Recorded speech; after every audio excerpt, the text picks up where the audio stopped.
Hey everybody! Welcome to the Agile PM Roundtable.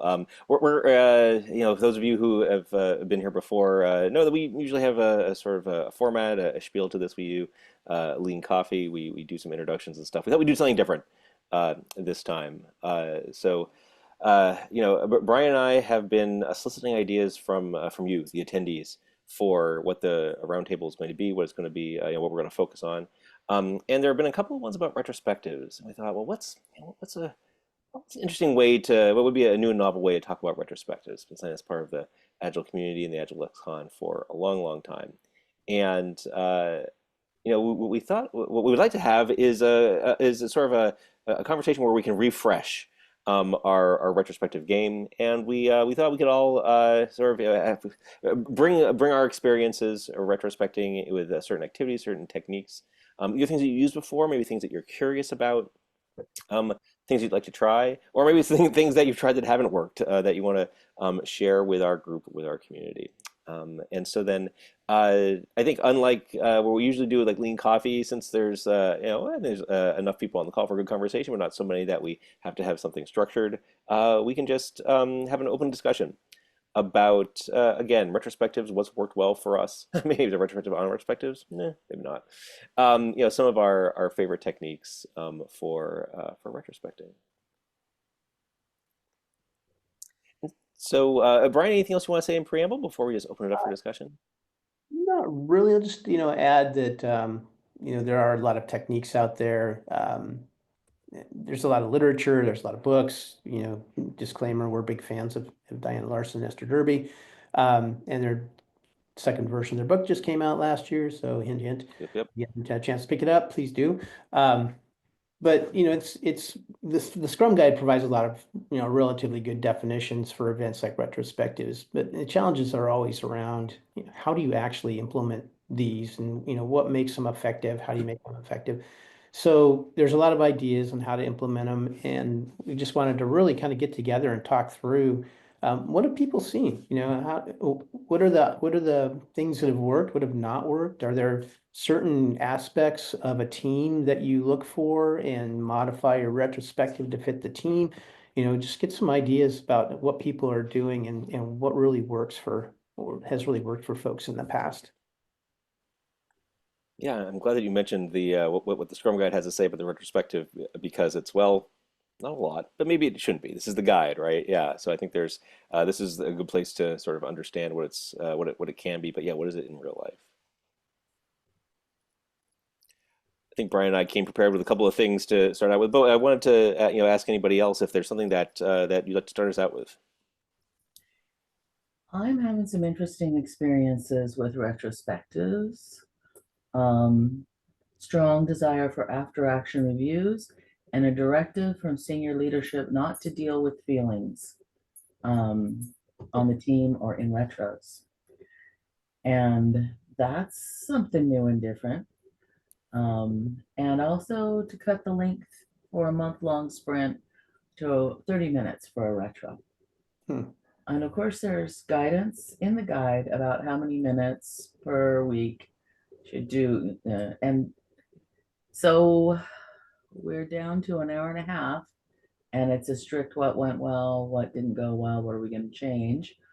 Um, as there was more and more agitation in this direction, I finally said, if the team is not going to do retros, I'm walking away from the team Hmm. because I kind of feel like that's key, and we have not delivered anything in 5 months. Hmm.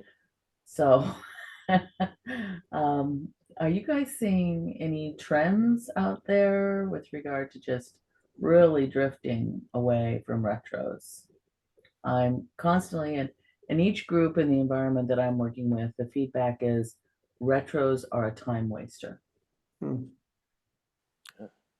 Well, there's a lot of stuff there. So yeah, let's start with like your Yeah. question. What are we seeing? Um, I think what I'm seeing is that there's there's not an emphasis on retros, but it's not like, oh, if the team wants to do it, the team can.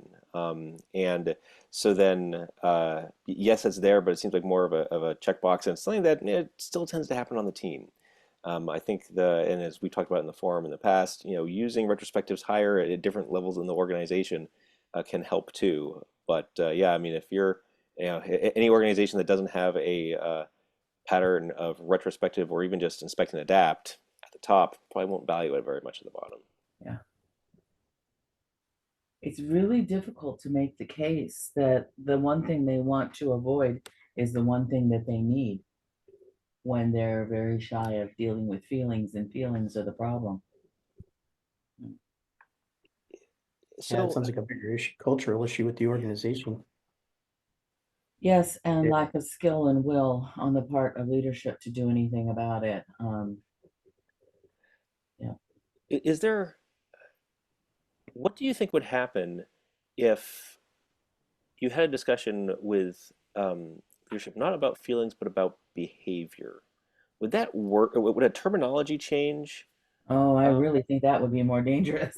how so though? I mean, because I mean, I wonder if their argument is like, listen, at the end of the day, what we feel is internal, but what we do, our behaviors, that's external. That's something that I can see, and that's something where we can act on it as opposed to because unless you Data. externalize what you're feeling, no Call one it will data. know, and so no one knows if it really exists. Yeah, call it data. Well, that's interesting. We could try that. Um, I just looked at the last several weeks ago and posted on LinkedIn about it. Looked at the last State of Agile report, and things looked grimmer than ever. Um, and of course, retros are one of the things that seems to be first to go as Agile fails in organizations. It's interesting that the clients I'm working with right now have been migrating to Agile. And in some cases they were on Agile, but they're moving from Kanban to Scrum. Huh. And it seems like, they're doing it kind of piecemeal in a way. Uh, they kind of have sprint planning sessions, they kind of do iterations, things like that. But what's been interesting is they have been doing this for about a year, and they just now, or just maybe in the past, well, a couple of them in the past 6 months, have started doing retrospectives. It was kind of an afterthought for them. So I wonder if there's just not enough emphasis when agile coaches go in to really focus on how do we do process improvement. Mhm. The funny part, the one of the clients I worked with and am working with, I had a retrospective. We had a roadmap planning session, and at the end of it, I had a retrospective.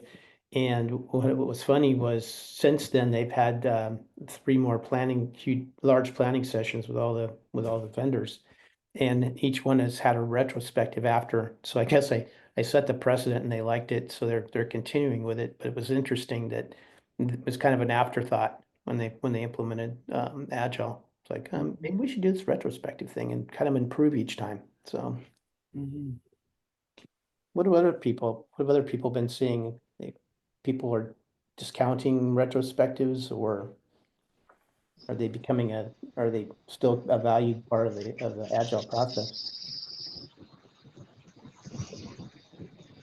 Outside of the agile process, we have 6 or 7 product owners, and the product owners actually have gotten the habit of every quarter coming together and doing retrospective just from how's the business moving and being able to share ideas. And that has been fully embraced by the product owners, seeing so it's an optional thing and people are actually driving to it. So from a business sharing retrospectives across the organization, um, there is real buy-in. And I think the buy-in is because the after action items are actually making an impact. And I think that might be the key is if retrospectives are deemed to be not worth anything, it's because those after action things aren't being, they're not driving change. Right. Peter, thanks for sharing that story. I'd like to explore a little bit more. I'm curious. I know you have a lot of experience with retrospectives.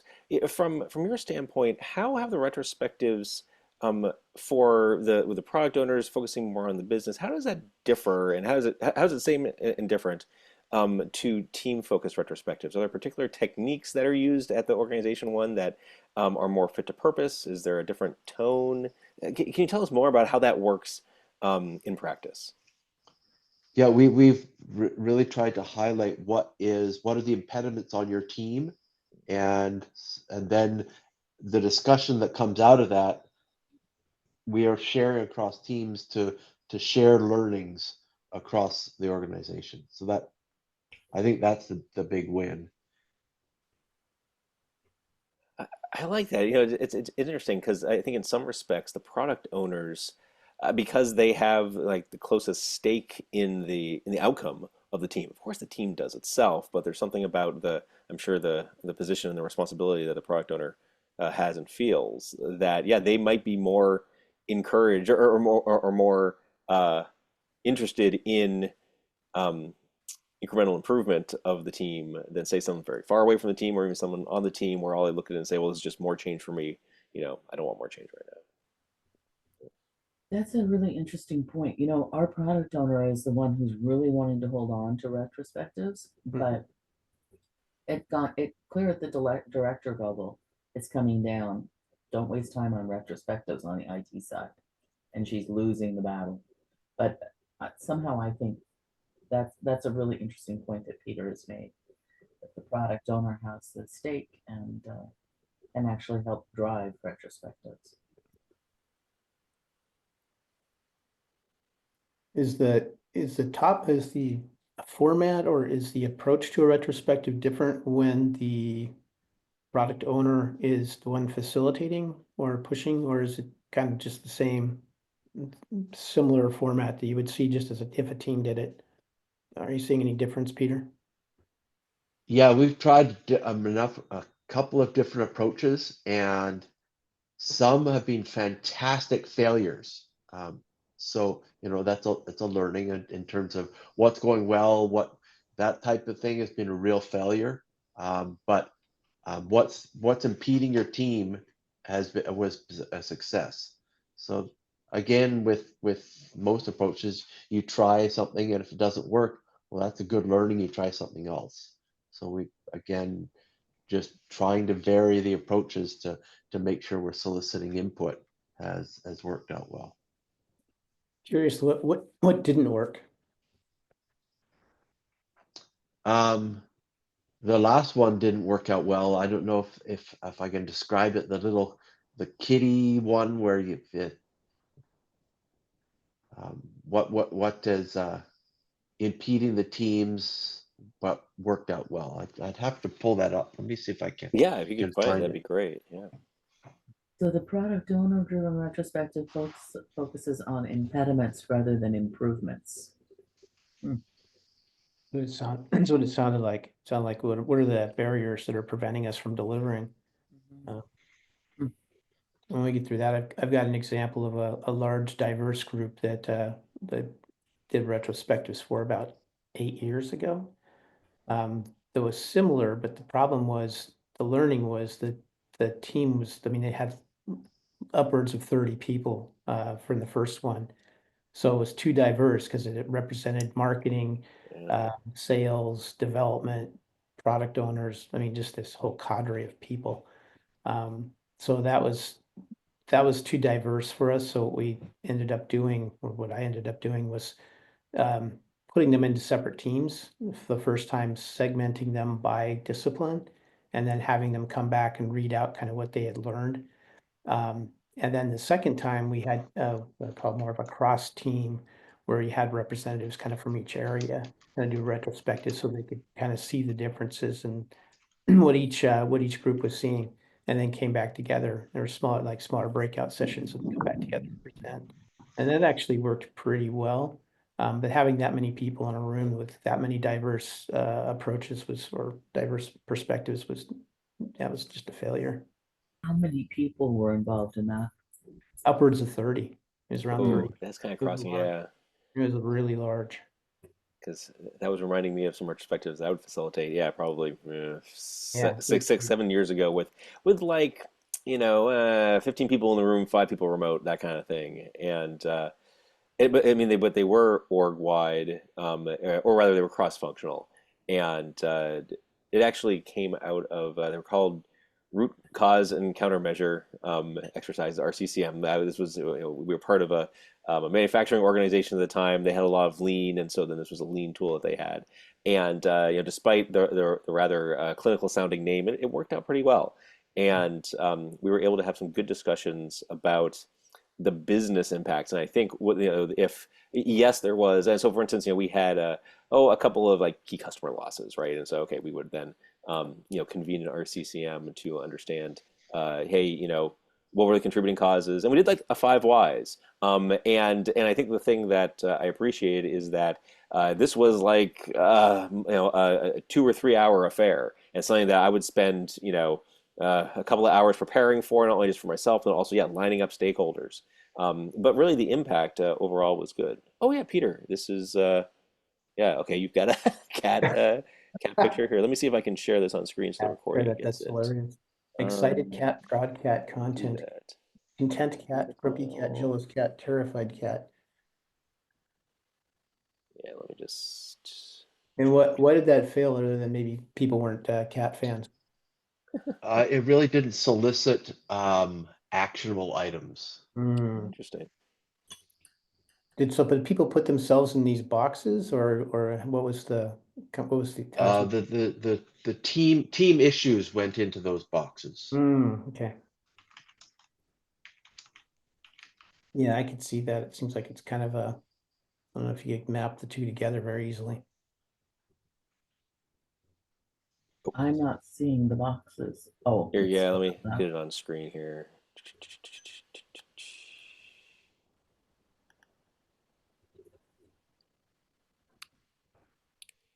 So, oh, that's interesting. So, this makes me think of your observation, Gene, that you've got an organization that really doesn't want to talk about feelings, and this seems to be all about feelings, and yet, no, this is oops, can I make it a little bigger? Yeah. Uh, so yeah, talking about well, and this seems like it's good for gathering data, but I can see where if we spend too much time sort of, trying to talk about all these things that happened, it's then driving it to the next step. Where did you get the cats? That's just in a preparation for doing the retro. Just a Google search. Yeah, it was a good search. And then the Google search second, is a powerful tool for finding information. oh, there you go.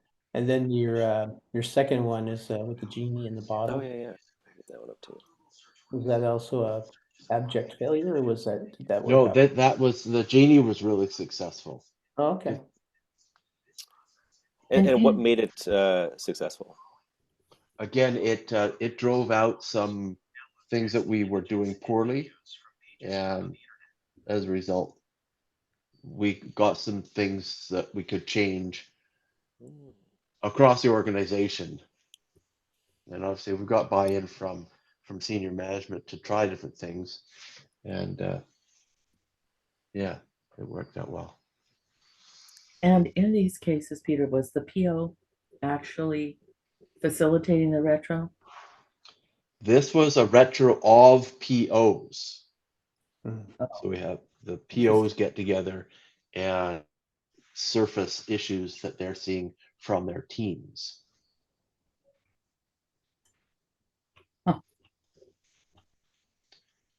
What kind of improvements came out of the POs? When it seems like the product owners would have, a certain perspective, but then the team itself might not, the fixes they come up with may not be feasible for the team to implement. It might be outside the actual team. It was more of an empathy that other teams are saying have seen these same problems, Mm. and here's the approaches they took to be just to bring in ideas to the team, and the teams were able to pick things up and utilize those learnings from other teams, if you will. And was it up to the POs to actually own the improvement in their team? It was up to the POs to bring those things to the teams, and then the teams own picking them up and seeing if they fit. I've got it. Okay. What were some of the ways that they proposed those fixes back to the team? Uh, one of the big ones was that QA is a role that a developer can take on, and writing code is something that a QA can take on, and really try to normalize that. There's not to try to level the playing field with regards to how we're delivering stories and when things get done, moving QA forward in the process, in the thought process, and moving developers back in the process to make sure that we're actually developing on more on time. We were having an issues where stories would spill over to sprints, and that really helped the team thinking about moving QA up and moving development back to level how stories flow through the team. So was there no concept on the team of coming together as someone who's been in the QA role, working with the developer to help implement better QA practices in their development cycles? Oh yeah, absolutely. But we still had that the handoff a little bit of developer to QA, and really tried to level that where QA was involved right at the beginning of stories. Data was collected while development was going on. That type of mentality helped the team from spilling stories. So the number of stories that spilled over went down significantly, and the quality went up a little bit because the understanding of the stories was significantly better. Thanks. Yeah, it's great to be able to call out impacts like that. Let's see here. Faith, I notice even here listening. Is there anything you'd like to contribute? I want to make sure that you have an opportunity to, if you'd like to. I am usually outside of many of these processes because of my role. Writers are often in a strange place for this type of methodology. But this has given me a lot to think about. I don't know that I've actually participated in a retrospective at Fortra, now that I'm really thinking about it.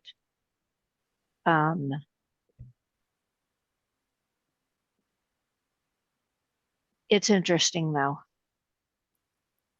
because sometimes I recognize when something is wrong in my processes, or my approach to something.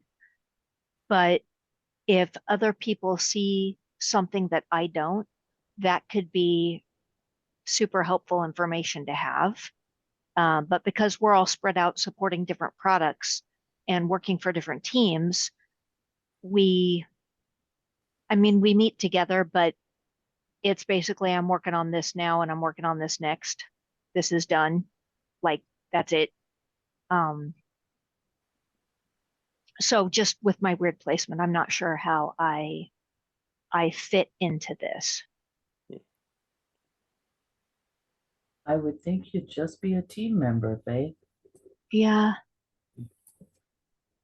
Which teams? Because as you're serving so many. Yeah, it'd be interesting to maybe get invited to one of the retros just to kind of listen in if they didn't have an issue with that. Well, also too, like for our areas of integration, I'm making this that I owe to you by this date. folks might actually have feedback for me.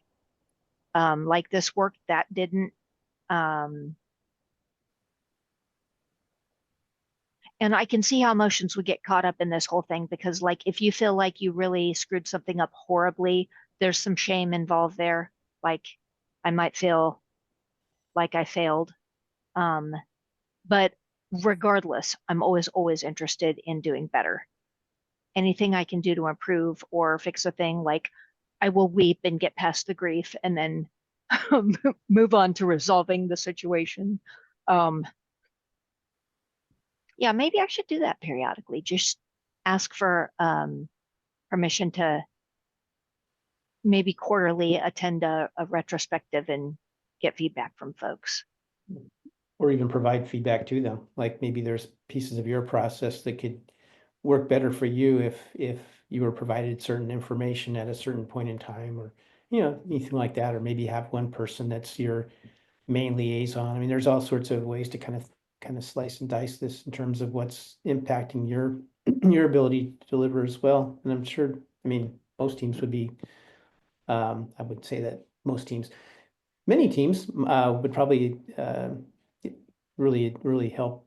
It would really probably help them understand your role and probably help them be better just in general and improve the overall process. You can tell I haven't had enough coffee this morning. I'll keep drinking. Are you yourself sliced and diced across multiple teams, Faye? Yes.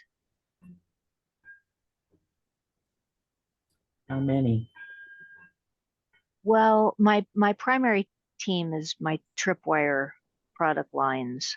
But there's kind of small groups within that for each product. Once in a blue moon, the Fortran Threat Brain people need API docs updated, and I do emerging threats. So there's like website updates for that. I don't know, I just kind of bounce around. But I sometimes am curious about things that have absolutely nothing to do with my job. So it might be better at times that I don't know. I'd fly to San Francisco. There was a giant wall size ad video, very cool for CrowdStrike. I'm like, are we doing this? Do we have giant wall size ads in airports? I was completely interested in the whole like sales and marketing thing and what our budget looks like. And I do just put that to bed, not my job. Um, or weird code problems that come up at stand up. Uh, like I wonder how that thing is broke. How is that not working? And where are you getting the information? And but again, that's like focus, my job. Um, so maybe putting some sort of box on me would be like a really fabulous place to start. This is your stuff. This is not your stuff.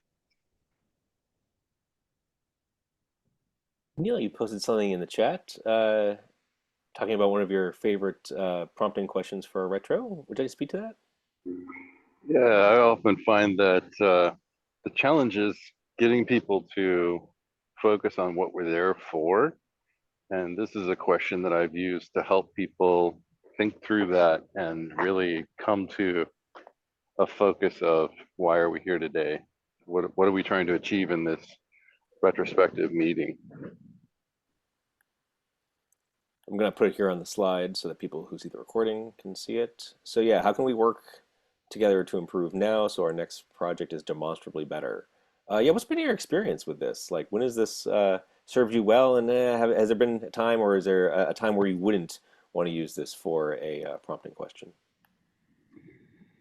Typically, it's best when the team has had some challenges that they've had to work through.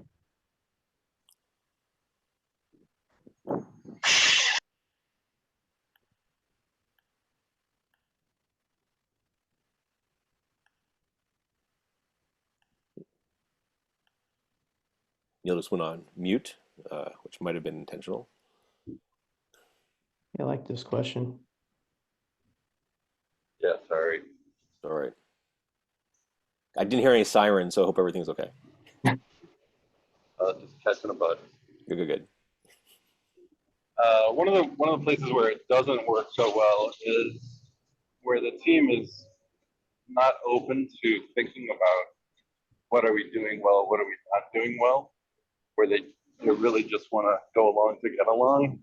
And Oh. that's a cultural shift that you have to deal with first before you can really get into something like this.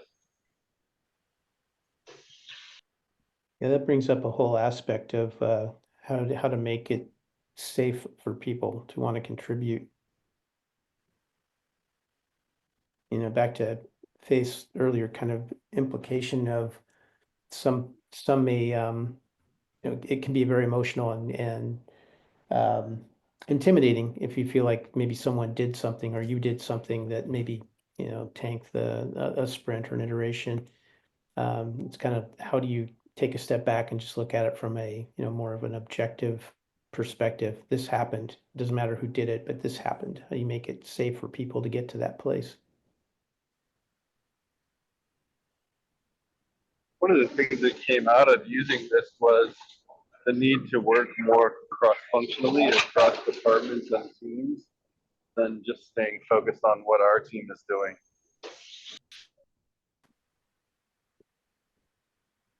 Ooh, I like that. Actually, and that harkens back to something I wanted to amplify here. We were talking about this Genie retrospective a moment ago, and the fact that we were wishing for yourself, for the team, and the org. This reminded me of one of my favorite retrospective techniques called circles and soup, which I learned about from Diana, this kind of old blog post. But when talking about I've used this activity towards the end of a retrospective when we're talking about, well, what are we going to do? And when it comes to taking action, I've found that some teams will focus only on things that are under their control, and then other things are like, well, we need the universe to change. And it's like, okay. And so, like, how can you have a conversation to acknowledge that yes, there are some things that are under control. Really, there are some things we can fix, but then other things where it's like, yeah, we'll need to work outside the team. And so what you do in this activity is that you brainstorm ideas, or if you've already captured actions, you can categorize them into things the team is under their control, direct action. So this is usually, yeah, establishing different working agreements, or as I think it was Peter who was talking about, or maybe it was Neil, talking about, you know, hey, having QA happen sooner after development is done, or working in smaller batches so that you can validate things along the way. Those are the kind of things the team controls. And then the next level is the things that the team can influence. And this is where it's like, I know who to make the request of, right? So this is like, oh, hey, we need something from IT, or oh, hey, we need to move some meetings around. Hey, manager, can you work with your peer manager to change the schedule, right? That's where we know who to ask for who to make the request of, and that's how the team can influence. But then there's everything else, which is called the soup. And this is where the team acknowledges, like, yeah, we don't know how to get started with this. And I've found that this helps the team in a number of ways. One, it acknowledges that they do have different levels of influence within the organization, their own, the people that are closer to them, and then, that there's the least influence they have when they don't know who to ask. But it also helps them get thinking about the bigger system, which is something that Peter pointed out here in terms of wishes for the org. And I think that's important for the team to understand, that it's not just them. Just the same way for an individual to understand, it's not just them and what they're doing and what they want. They work within a bigger system. I've used this as well, and it can be really powerful and eye-opening for the team. And it kind of brought to mind, as you were talking about this, David, that retrospectives aren't really just for what went well and what didn't go well. It's an opportunity to teach the team new concepts that will help empower them and help them understand how to change their environment or their behaviors. Um, and when you size them down and take less time, there's less time for these kinds of conversations. Um, and so it's really easy for teams to avoid, just through lack of exposure to new tools, improving at all, or at least as quickly as they can. Or do other people see retros differently than that?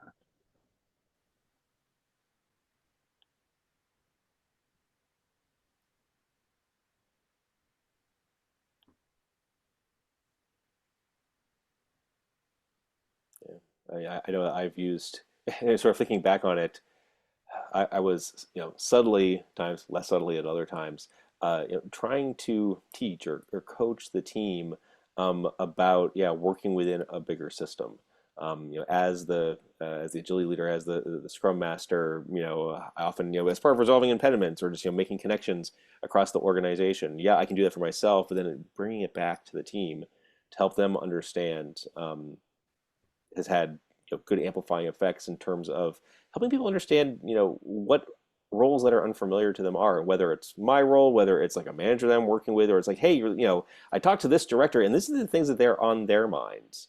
Mhm. I guess in some respects, this is just, effective management um, of what you would hope an effective manager would do. But I don't think you can have too much of that. So then, no matter who's providing it, I guess as long as it's aligned, it's a good thing to do, and it's not wasteful. It's an investment in the future.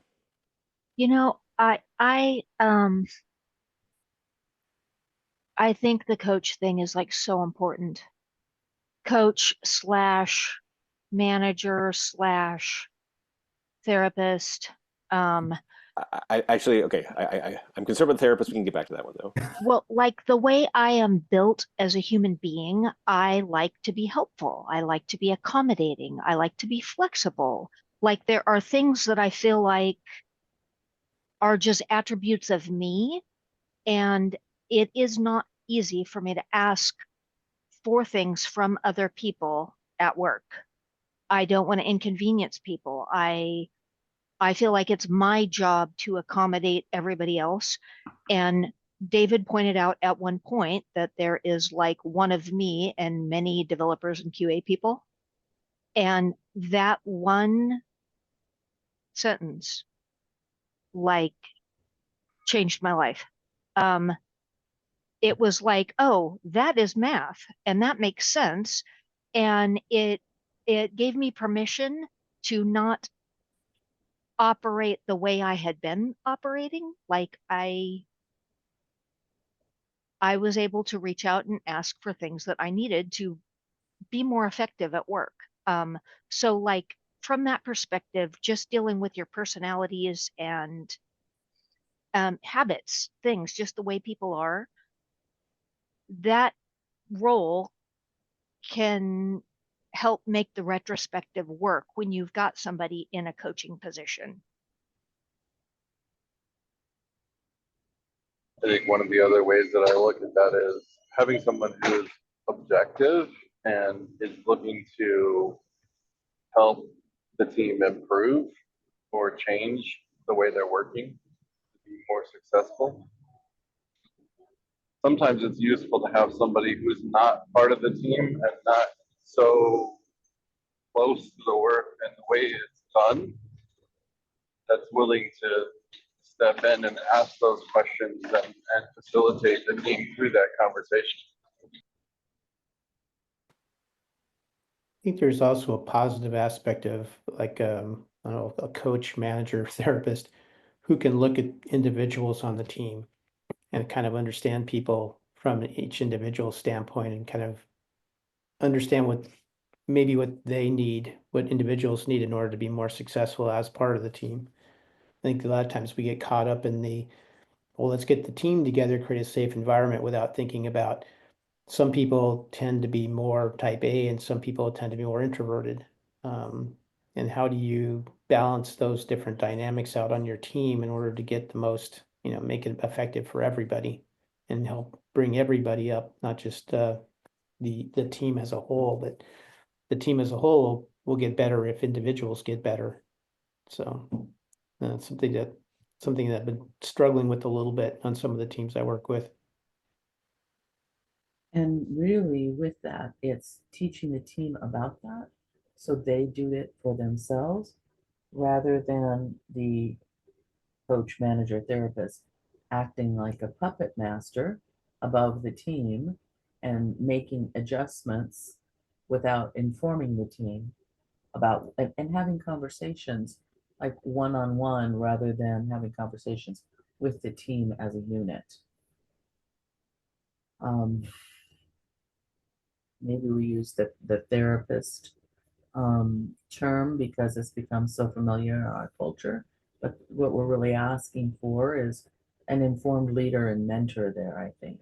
Someone who is really skilled as a leader and mentor, um, as opposed to someone who's really focused on managing and acting as a puppet master.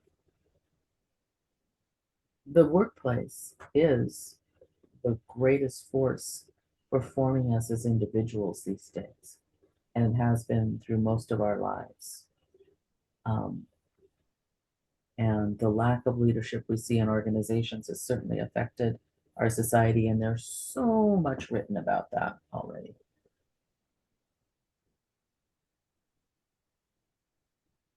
I gotta get this off my chest. So I really recoil at talking about therapist or therapy at work. And I acknowledge that there are people, we have feelings and things like that. I think for me, and to amplify what Jean said, um, I worry about manipulation by people who are not trained in ethical therapists, right? So I think something we all need to keep in mind where it's like, hey, is our communication not only effective, but is it also ethical? And then I'm not leveraging what I know about this person, either as an individual, their behaviors, their history, whatever they've told us, that we're using that to optimal effect for the individual and everybody around them, and not just to get our own way or to take a shortcut. And so then I think there's an appropriate amount of professional detachment, especially when you're still new at these things, and you don't have a lot of experience, working with teams or making decisions or understanding who these individuals are. And some organizations are better at training people who have authority on that line and when you're on the wrong side of it than others. Yeah, I think we did a whole thing on motivating people versus coercion. It's Right. one of our Yeah. roundtables. So yeah, I mean, it really does come down to a ethical standpoint of, am I doing this to get you to do something I want you to do, or am I doing this to get, for the betterment of you and the team? Sometimes those are the same thing, which is Yeah. good, right? Yeah. But there's effective and effective ways to do it. But again, you get the behaviors, and we're back to behaviors that you incent, right? So if the organization is pushing a manager or a, PO or whoever's running the team to get a certain result, they may be incentivized to behave in a certain way, which may not be, in the best interest of the team or the individuals on the team. Tina, I noticed you joined us. Thank you. It's always good to see you. Um, I want to give you an opportunity to have the floor and share anything you'd like to share for the retrospective swap meet. Hmm. I have not done a good retrospective in several years. um, so I'm not quite sure what I could add. We were doing retrospectives for the projects that I'm working on right now, but they were not necessarily project related. It's just we're working a backlog of tasks to get done. So there wasn't a lot of learning that came out of it. And so the team's like, we need this half hour back to continue working on work. So right now we're not doing any retrospectives. But again, we're not the typical shop either. So it's a little different. You were sharing So that. Yeah, Jean shared a similar observation at the beginning, where I think what she's seeing in her view is that yes, the retrospective seems to be diminished, and I don't know. It's I always struggle with, like, we can't spend a half an hour. Half an hour. I have a 40-hour work week. Really? Erg. How much time do we waste on Jira tickets going back and forth because we don't have good communication, or how much time do we spend attending prepping for a meeting or following up for a meeting? Where is there something else that we could be doing that we would learn and uncover in a retrospective? I wonder if there's a way to do a cost benefit where, there's a secret poll, people can weigh in and say, I am slammed up against this deadline, totally need to get this out the door. No retrospective this time. Can we skip this one? So everybody can, like, secretly submit their opinion, and then if there's some really urgent work, maybe that could sometimes replace the retrospective. But because there are times when I'm mildly annoyed that I had to stop what I was doing and go to a meeting to say, I finished this, I'm working on that, and I'm not blocked on anything. And then listen to 10 other people say the exact same thing, and then we all go. Um, it's like, why did we do that? So if there's like value added and you have a couple people that are like, yeah, I've got feedback this time, and I think we should take time for this one. Maybe it doesn't have to be every single time, just when people have contributions. I don't know. It was a thought. Gene, I see your face is thinking. Oh, yeah. Something like I feel like maybe we've forgotten the reason we're doing these things. Like the daily stand-up is not just to tell other people what we did yesterday, what we're doing today, and what our obstacles are. It's an opportunity to communicate and replan. Um, a lot of people show up thinking that talking is all they have to do. Listening is equally important. Um, I mean, that's the daily stand-up piece. But also with retros, there's value in a retro where you show up and say, hey, we have made a lot of improvements. These are improvements were made, and we seem to be doing pretty well now.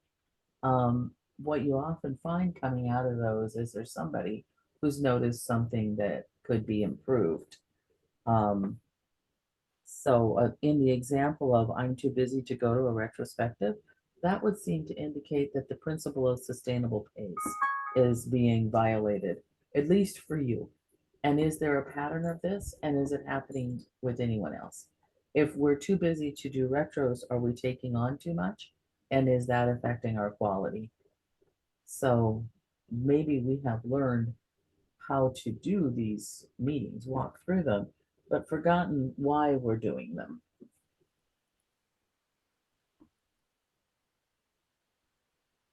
awesome. Well, I'm looking at the clock. This has been a great discussion so far. Um, but let's start taking it in for a landing. So uh, I think I want to ask, hey, is there anything, and it looks like we've had another person join, is there anything that people wanted to contribute to the discussion where they haven't had a chance to do so yet? Maybe something you came in with, an idea that you had, or a thought that you want to make sure that we have an opportunity to explore today.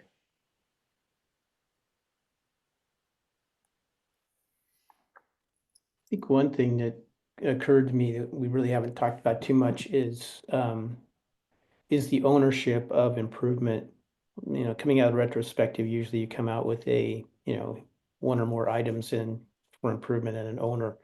And we haven't really talked about how to manage that piece of it. And, in your retrospectives, you start off with a review of, improvements that are in progress, or how do people see that feedback loop working, or does it work? How do you make it work?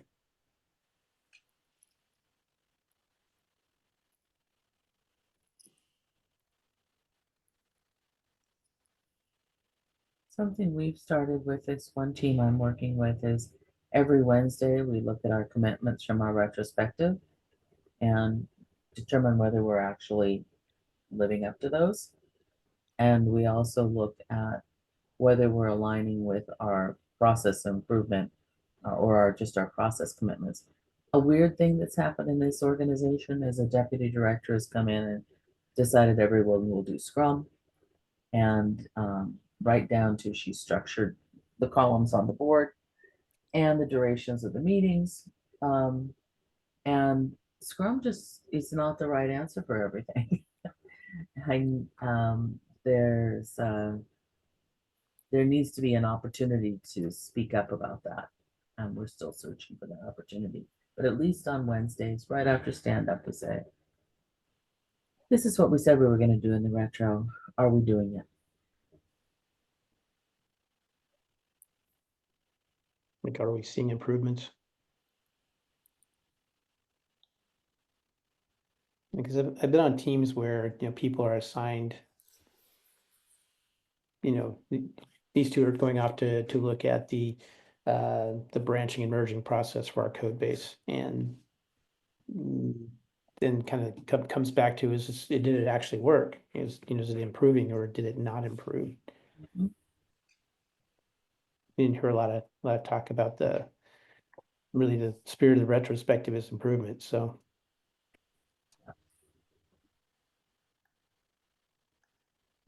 lots of It's stuff. written into the Scrum guide that sometimes items surface for improvement in the retrospective become backlog items. I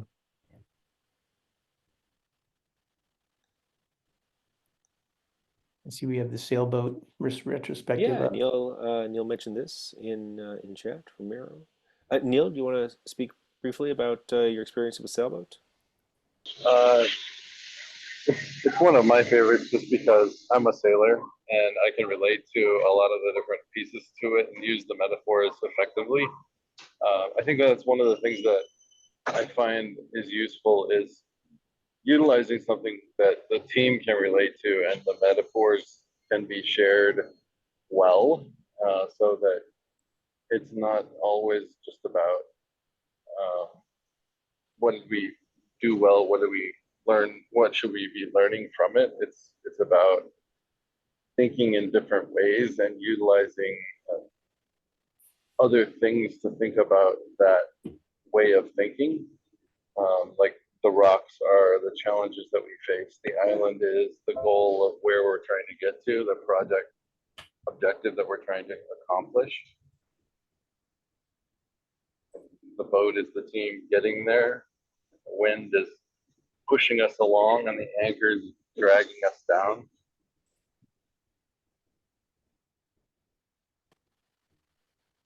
Yeah, I've used this technique to good effect too. Yeah. Yeah, yeah, this is a fun one and it's pretty effective. And I like how you called out that it's effective and healthy to you know do different activities. I think that's one of the things that I've seen where teams fall into a rut because oh look, there's a Confluence template and we'll just do that and the same thing every time. It's like really, and so then I know that's something that I encourage myself and the agility leaders who reported to me was switch up your stand-ups and yeah here's a retrospective for this month and so I'm glad that today we've been able to share some of our favorite activities. I do want to be mindful of our time box though, and so then let's start winding it down. So are there let's see, I posted a couple of links in the chat including a link to the Lean Coffee board that we use to source new ideas for our roundtable. We've got a bunch of stuff here, and so feel free to peruse that and vote for the ones that are most interesting to you. But if there's some other ones that you'd a topic that you don't see here that you really like to discuss, put it up here. And as people vote for them, Brian and I will choose the ones that sort of make for interesting and unique unique topics. Oh yeah, and Neil asked for the link for the PDUs. I have that handy, Brian. I can put that I up. Oh, just there you put go. it. Thank you. Nice going. Yeah. Good Oh yeah, about and we're that. gonna. I think this one was the one we did, so I'm gonna take it off the board. Cool. Yes, delete that topic. Nice. And I also linked to the meetup for our next meeting. It'll be on July 17th, the third Thursday of the month. Hope to see you there. We will come up with a topic. And finally, before we break, does anybody have any announcements that they'd like to share? Any events coming up that they'd like to let us know about? Things that might be of interest to this group?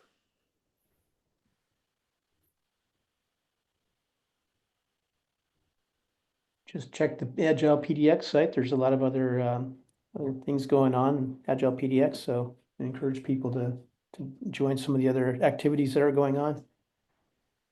Keep our community alive. Excellent. Thanks, Brian. Thanks for facilitating, David and Brian. Oh, you are welcome. You all is what make this conversation happen, and I really appreciate everybody joining today and bringing so much good stuff. I'm glad we have it recorded. Hope everybody has a great rest of their days, and hope to see you again at a future Agile PM Roundtable. Take care, Bye. everyone. Stay Bye, safe. everyone. Thanks. Bye.